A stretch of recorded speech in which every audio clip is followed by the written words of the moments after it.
Good morning. I have just attended the 46th ASEAN Summit and related summits here in Kuala Lumpur, Malaysia. The summit was once again an opportunity to discuss among our fellow ASEAN member states and partners how we should navigate our future together. This amidst the various geopolitical and economic challenges that we face nationally, bilaterally, regionally, and globally. We discussed significant international issues and emerging challenges that not only impact our nation, but also the entire region, especially the West Philippine Sea. I reaffirmed that the Philippines will continue to defend our sovereignty, sovereign rights, and jurisdiction in the West Philippine Sea in accordance with international law. We continue to strengthen our partnerships with all countries who share our values and our commitment to peace and the rule of law. The leaders of ASEAN agreed to work as a whole towards the further advancement of ASEAN community building. We adopted the ASEAN Community Vision 2045, which sets out the future direction of ASEAN over the next 20 years, along with its accompanying strategic plans. We are collaborating with our partners to narrow development gaps and to promote inclusive growth, particularly for the marginalized, the underdeveloped, and vulnerable communities. We acknowledge the Complementarities Initiative, which maps the similar goals of the ASEAN Community Vision and the Sustainable Development Goals. We reaffirm the importance of the Treaty of Amity and Cooperation in Southeast Asia. And this is the code of conduct which governs the interstate relations in the region. To prepare our country and our region for the future, the economic front must also be developed. ASEAN continued to demonstrate resilience with a growth of 4.7% in 2024, higher than the global average.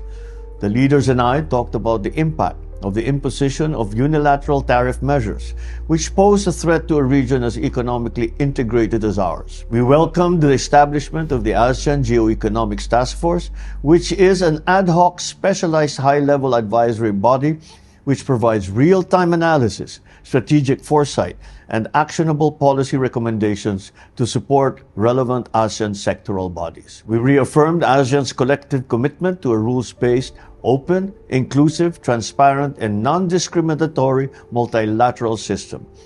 We strengthened our trade with external partners with upgrades in the ASEAN Trade in Goods Agreement, amendments in our free trade agreements, and utilization of the Regional Comprehensive Economic Partnership. We welcomed the issuance of the Joint Declaration on Economic Cooperation between ASEAN and the Gulf Cooperation Council.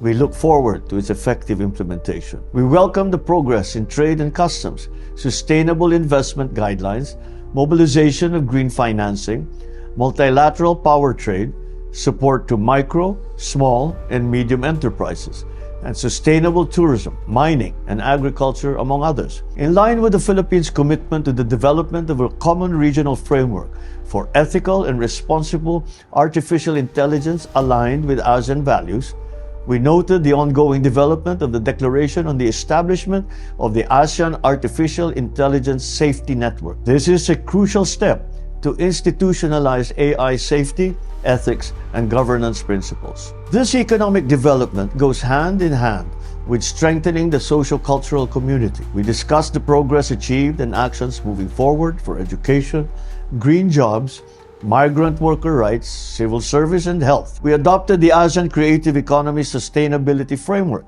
which is a roadmap for balancing economic growth, social inclusion, cultural preservation, and environmental sustainability. Once again, the ASEAN leaders and I had a fruitful interface with the representatives of ASEAN Youth, where I highlighted the Philippines' hosting of the 14th Senior Officials Meeting on Youth and the ASEAN Youth Climate Action and Disaster Resilience Conference in Manila. That was recently as part of the government's commitment to the young people of ASEAN. I also encouraged the youth representatives to harness the full potential of technology for the region's development while keeping an eye to the challenges that this new frontier brings, particularly on the misuse of information and artificial intelligence. On the sidelines of the summit, I took the opportunity to engage leaders to discuss bilateral cooperation in strategic areas of mutual interest. I met with the leaders of Lao PDR, Thailand, Vietnam, Cambodia, and Kuwait.